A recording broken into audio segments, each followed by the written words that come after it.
Thank you for sharing your knowledge. I wanted to ask you about the needs of seniors, especially in the walking area. It seems that Vancouver is raining all the time. And what happens is a lot of seniors go into malls and start walking from one end to the other. But now you find the second largest mall in Canada in Vancouver, Metrotown. There are trains being put for children. So the children are on the train and the seniors can't walk through the space which is there. So I wonder what you think about malls providing space for seniors to do the walking. And the second question is about planting fruit trees on the street instead of just monotonous one-line street. Would it improve people's attraction to walking? So the question was about, in general, about what to do to foster more walking by seniors, and in particular, whether it's malls should be encouraged to provide opportunities for seniors to walk in a safe, weather-protected environment. In addition, the role of fruit trees in the public realm. In addition to all of the science about walking in general and how all of our bodily systems and our mental systems benefit, or in fact require, 10,000 steps a day. The same is even more important for seniors. As our bodies age, cardiovascular system, bone, all of the mechanisms that facilitate our joints, as well as our mental acuity, are all improved by additional walking. In fact, one of the things that doctors have told me is the minute anyone stops walking is basically the time where they start dying in real earnest, right? So I think if we care about all of our citizens, it is particularly important for both seniors as well as children to ensure that walking is something that they can do safely and comfortably every single day. Programs for walking in malls, I think, are fantastic. That is true not only in a rainy climate like this, but particularly in a very cold climate. Minneapolis, the Mall of America, has fantastic programs. They bus seniors in from all over the place to give them an opportunity for walking and maybe to spend a little bit of money. But it's primarily an actual social promotion part of their advertising campaign. So all in favor of that. For fruit trees in the public realm, it's actually something that I secretly love, although I'm usually not allowed to talk about because most cities ban them because of issues if the fruit is not all harvested and it falls to the ground. It can create both mess as well as slipping hazards. So I think there are some cities that have been fairly sophisticated about promoting fruit and other edible plants within the public realm, but designing it in such a way as to minimize the hazards or the mess of the cleanup that might result either through management or by making sure that any fruit that falls is not going to fall on the sidewalk. In fact, there's a woman I know in San Francisco who trains people. So in San Francisco, we've got a lot of street trees that are non-fruitful versions of flowering cherry or flowering plum. And she trains people to take scions of actual fruiting cherry and plum and graft them on to the public street trees in order to have a part of the tree be fruitful. This is a kind of radical but very interesting kind of urban intervention. Other questions? Yes, sir. Two quick observations and a question from that. Talking about the futurism and the Jetsons, it made me think of the flying car.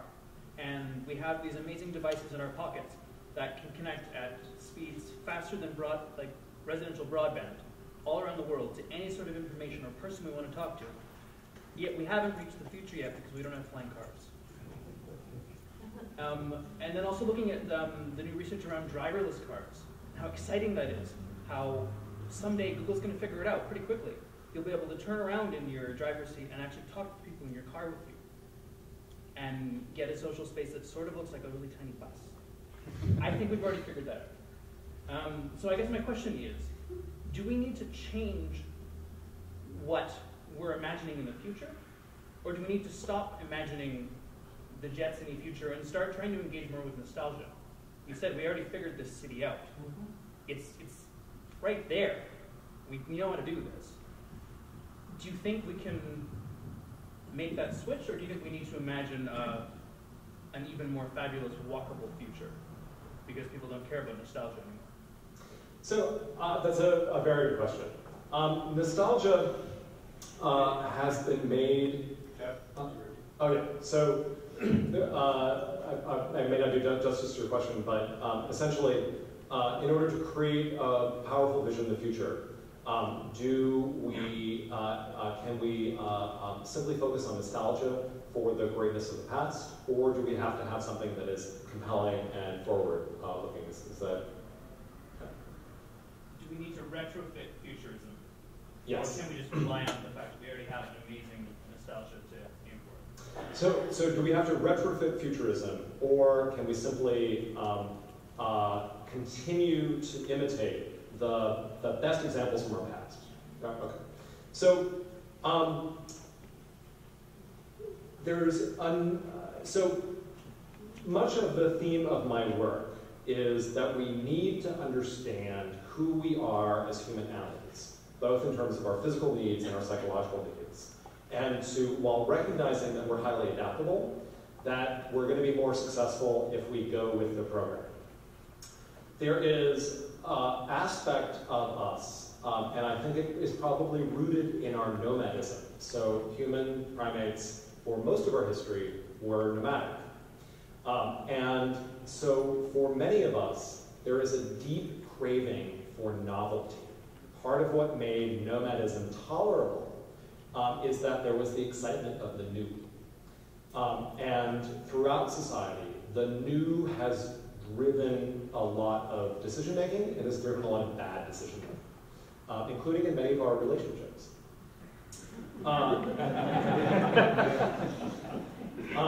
So I think that there is a challenge that while it is important to learn from the best of the past, that we need to be constantly looking forward at, to selling the past, the new version of the past, the shinier something or better, sexier, whatever, that takes advantage of changes in technology, changes in attitude, and advertising.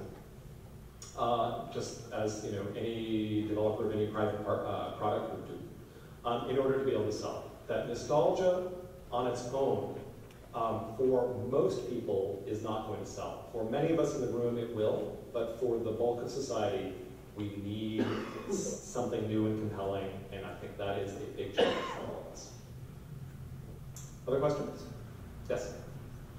I live in a, Snarl stands up. Yeah. I live in a building that was built about 1914. There's businesses below, and there's apartments above. There's 2 floors of apartments above. There's no parking anywhere, and it's worked out beautifully. The majority of the tenants all ride their bikes. They have their bikes in the foyer. Some of the tenants use the car sharing program, and that works out very well as well. And I live in a neighborhood that's very concerned about gentrification and affordability of housing. What do you think about the possibility of more buildings being built that don't have parking, but pass that savings on to people who are trying to purchase units?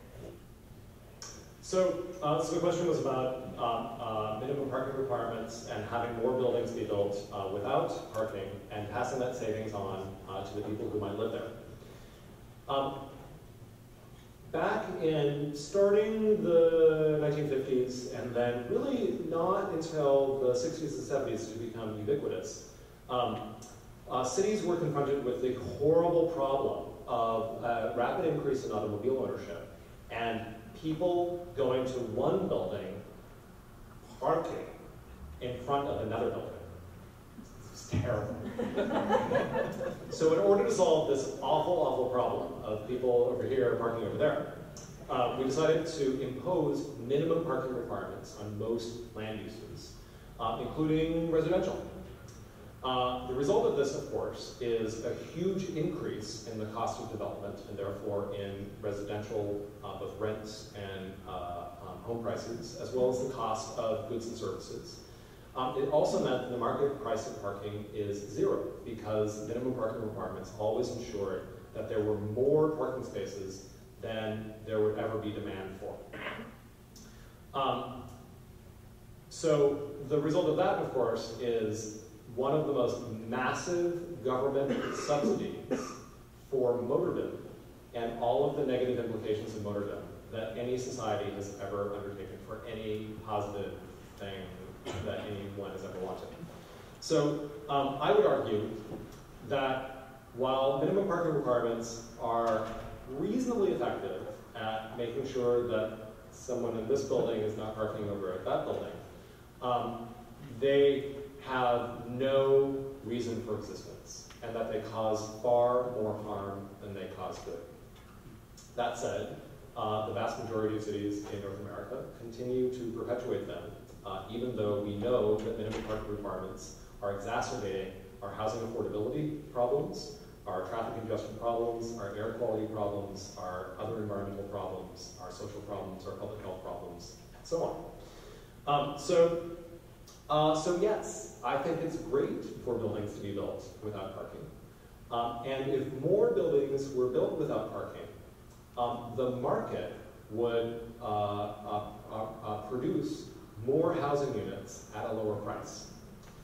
So yes, one of the most effective ways of dealing with housing affordability problems is having there be less parking. In San Francisco, we find that every parking space we add to a residential unit increases the price of that unit by about 20 to 25%.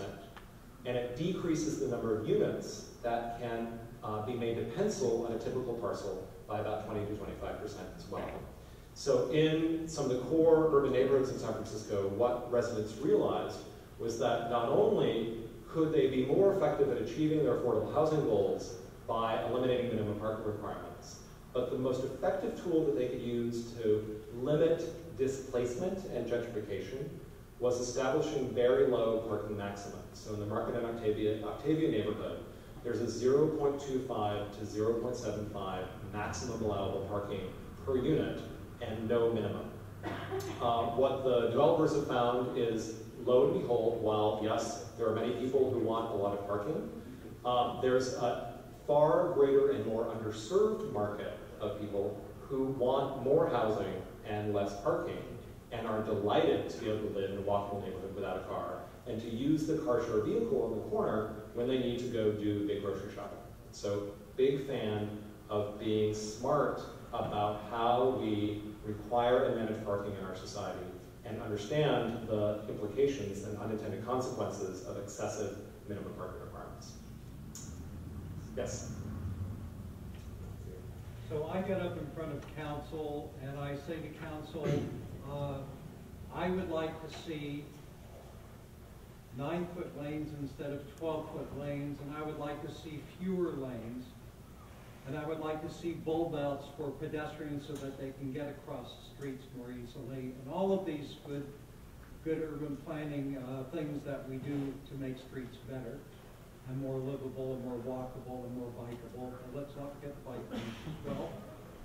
And I'm followed by the fire chief.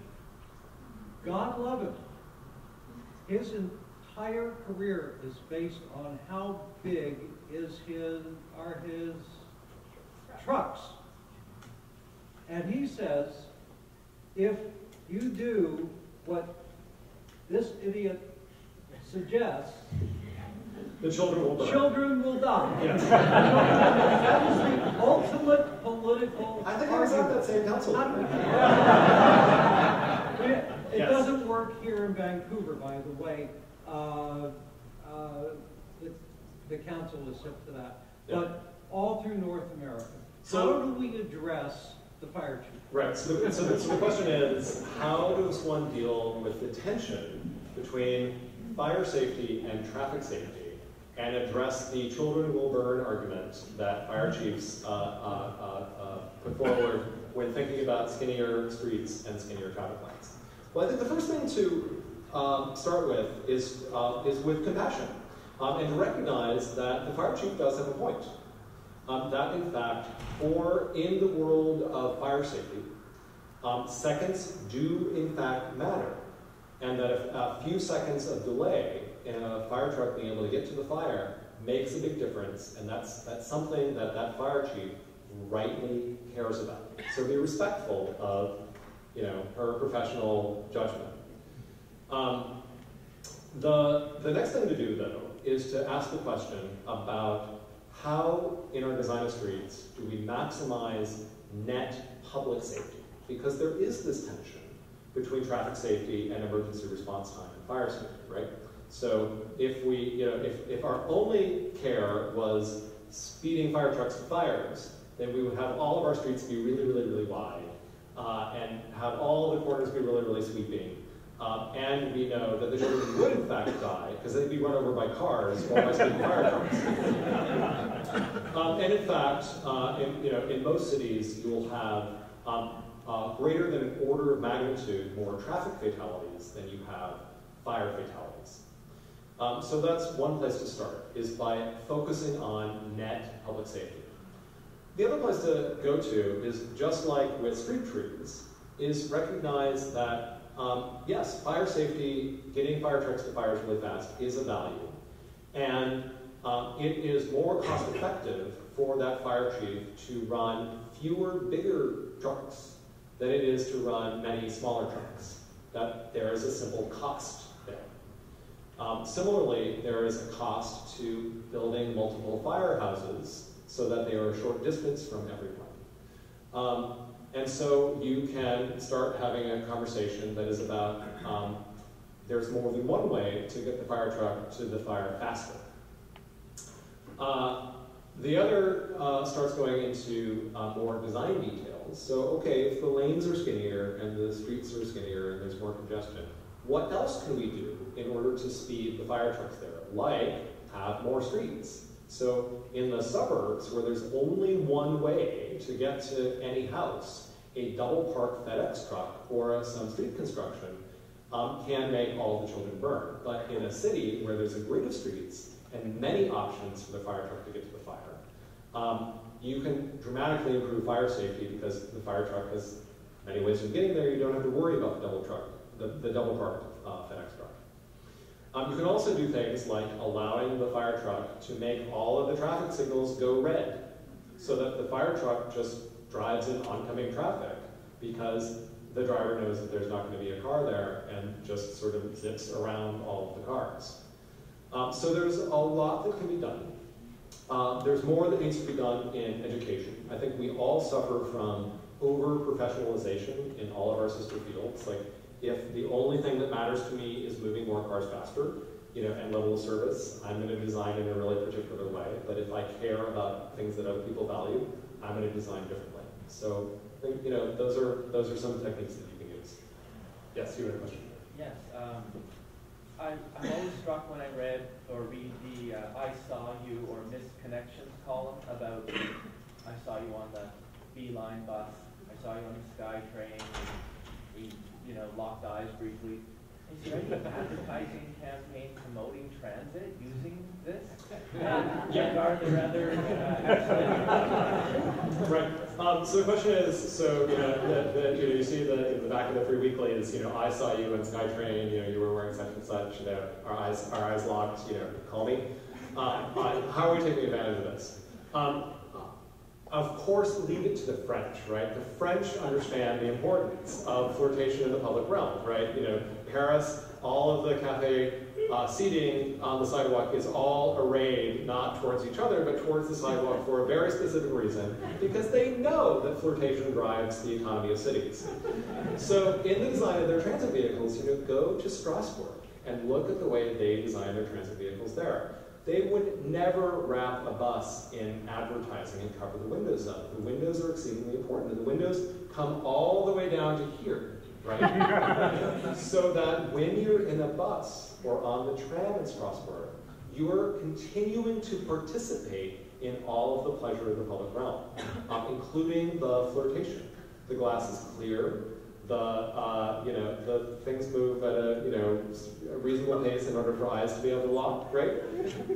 And in order to be able to, in a bus, unlike a car, which you have to go and park, you see somebody like, oh, hey, you can get off the bus and go have a chat with that person or get off your bike. You can't in a car because you've got to, drive around the block a couple times to find a down parking space. And by that person, the object of your affection is long since gone. So yes, some transit operators, the most sophisticated transit operators, are figuring this out and are starting to take advantage of it. Here in North America, there's a pervasive attitude, less true in this city, but still, you can still see it, that transit is it's the mode of last resort, and there's a rather Victorian attitude that if we're providing transit as a public service, that people have to kind of suffer a little bit, because it's like the dole. Transit is the dole of transportation, and so there needs to be a little bit of embarrassment, right? Everything's sort of like hard. You got to hose it down. And there's like bad lighting, like awful lighting. Buses. Like, one of the easiest things to fix. It would cost nothing just to have decent lighting. Virgin America has completely figured this out, right? If we were to get Richard Branson to come in and redesign our buses, they wouldn't be that much more expensive. But oh, would you increase ridership and people's thinking about transit vehicles? So yes, sex it up, as has been the theme of our presentation. More questions in the back. Yes, sir. I like your statement about the need to make transit more dignified. But there are many forms of transit in Vancouver, and people I know find it completely within their dignity to ride the Canada Line, but not the number 10 bus that has been running up and down. And so what does it take? And you were starting to lead into this. What does it take? So there's obviously something that works for transit, for the SkyTrain even, but not for the bus. And unless you fix that last mile, we're not going to get anywhere as far as Right. So the question is, okay, that's all well and good. The Canada Line is lovely, but how do we fix the bus, which is still carrying the bulk of transit passengers in this region and in most regions around the world? Well, you fix the bus by providing a comparable level of investment in your bus corridors as you do in your rail corridors. Really good, high-quality buses with good lighting and nice amenities are manufactured. They are more expensive. And so it is a big challenge for any financially strapped transit agency, this one being among all of them that are financially trapped, constrained. Ultimately, you have to make a decision about, do you invest your available resource in higher quality vehicles or in more service? This is the most difficult, it's one of the many difficult trade-offs that transit operators have to face, particularly when their program emphasizes providing minimal level, basic mobility for people who don't have a choice. Do you cut frequency to align in order to provide fancy vehicles to your better lines? Not an easy decision to make. So again, it sort of goes back to the question of who benefits and who pays. One problem with many regions and municipalities is that the benefit of transit investment does not accrue to the transit operator. The benefit accrues to adjacent property owners and to society at large.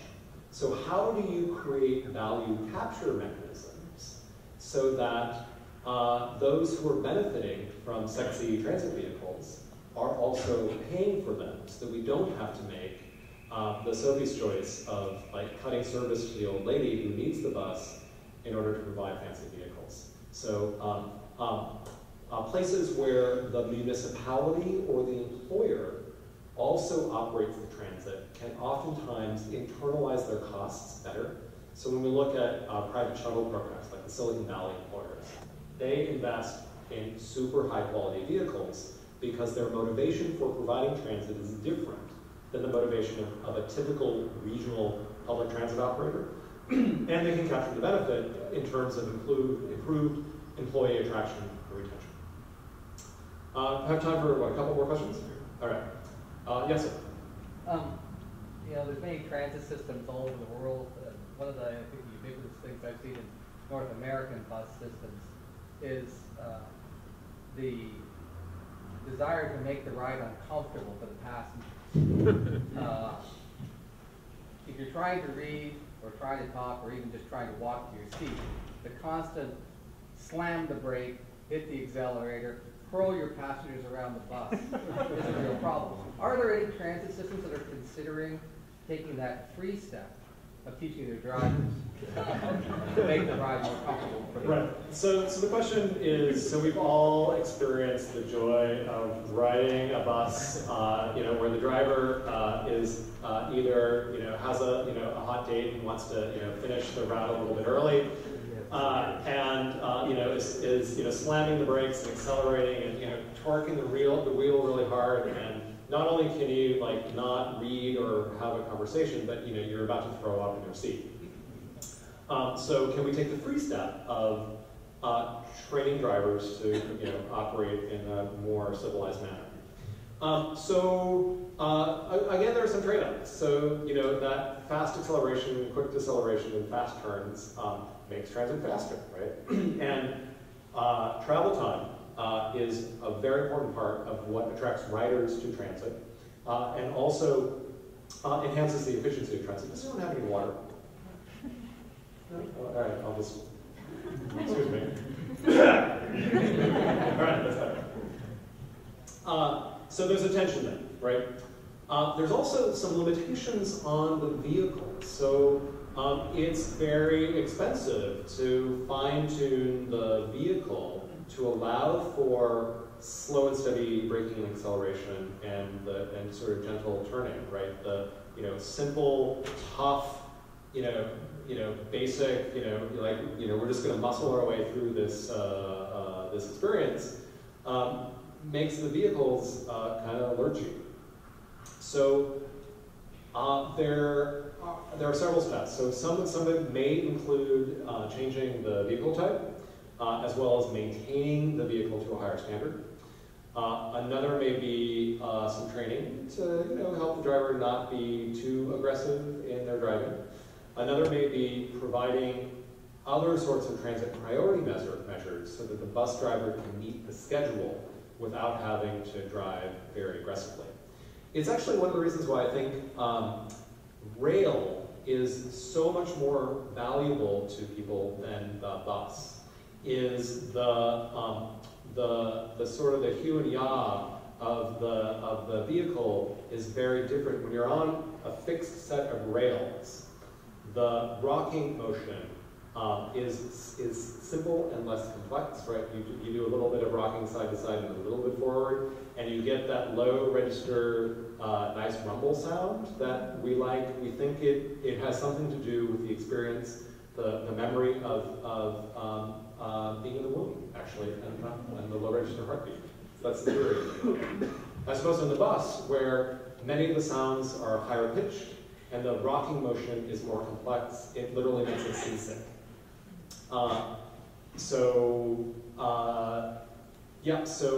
Things like bringing the bus stop out from the curbs into the parking lane, so the bus stops in the travel lane and doesn't have to do this maneuver to get in and out of stops. That can be very helpful to the quality of the ride experience.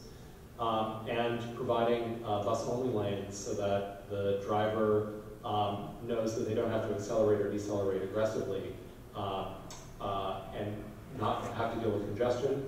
And then, of course, signal prioritization so that the driver knows that they don't have to gun it in order to get the green light, but instead to travel at a normal speed. So there's a whole lot of things that, when we put it all together, can result in a significantly higher quality transit experience for those of us who do ride the bus to get places. Yes, sir, in the back. Yeah, I think it's a related question. Here in Vancouver, we've got trolley buses, which to me actually do get some of the way to creating a higher quality rider experience. But my understanding is that there are cities, for example, Zurich, Switzerland, that have gone a long way with transit priority for their trolley buses, and have really gone to the stage where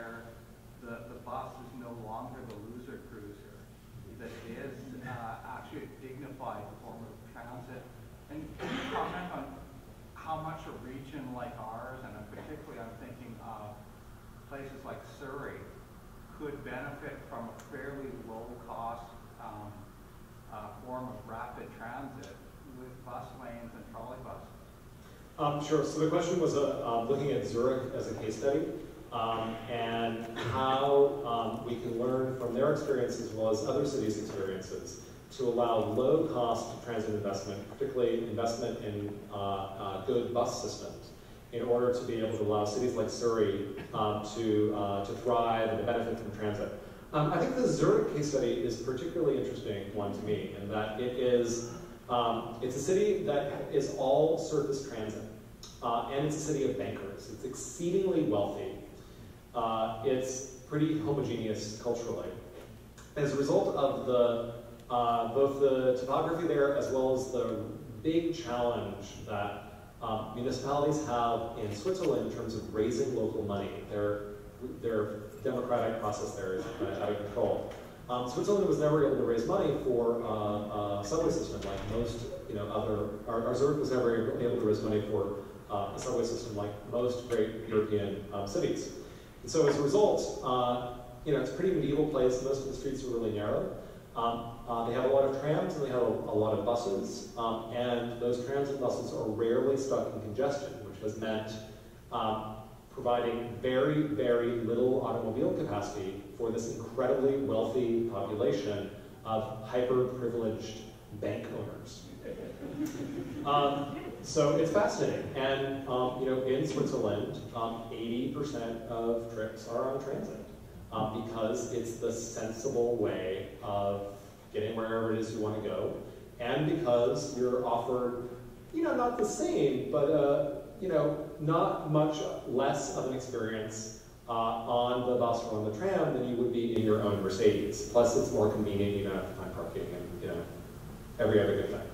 So yes, there are a lot of cities that have been experimenting with taking some of the lessons of more expensive investments in subway or tram or light rail and seeing what they can do with the bus. Los Angeles is another odd case study where the Orange Line, bus rapid transit line, grossly exceeded its long-term, most optimistic ridership projections within about a year of operating because they provided actually an even higher level of stop and ride amenity on a pretty simple bus rapid transit line than they did on comparable rail investments elsewhere in the region, even though the San Fernando Valley that it serves is low density and complained that they were being ignored and not getting rail. Well, one of the interesting things about that line is that it has minimized the need for transfers, because one of the great things about bus rapid transit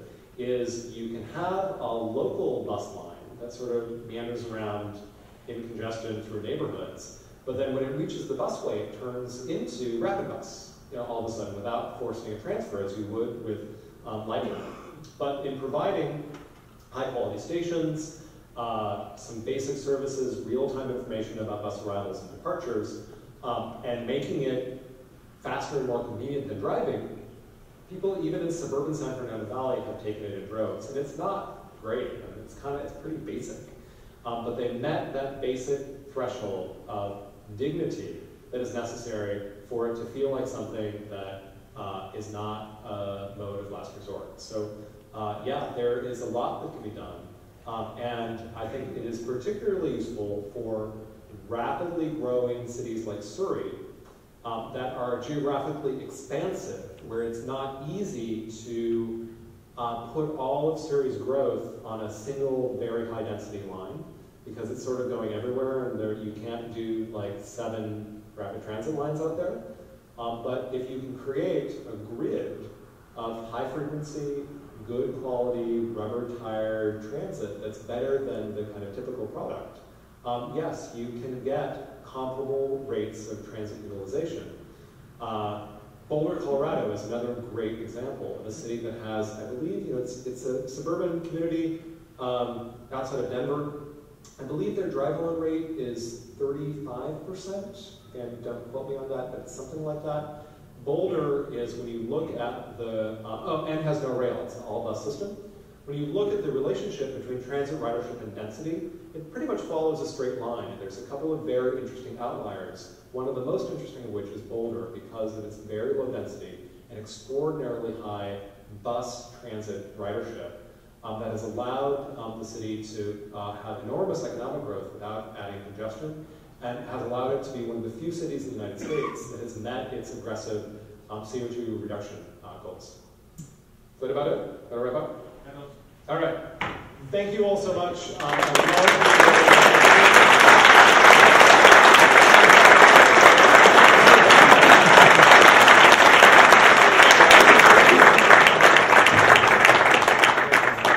That was one of the best. Speaking of Surrey, February 7th is the date when Alan Bannon-Jones will be out there. Oops. Okay, we got 2 challenges I heard from Jeff. Well, one is for us, we've got to find speakers as good and get TransLink to fund them. Why don't you send an email to TransLink saying, gee, this was terrific? Please. Secondly,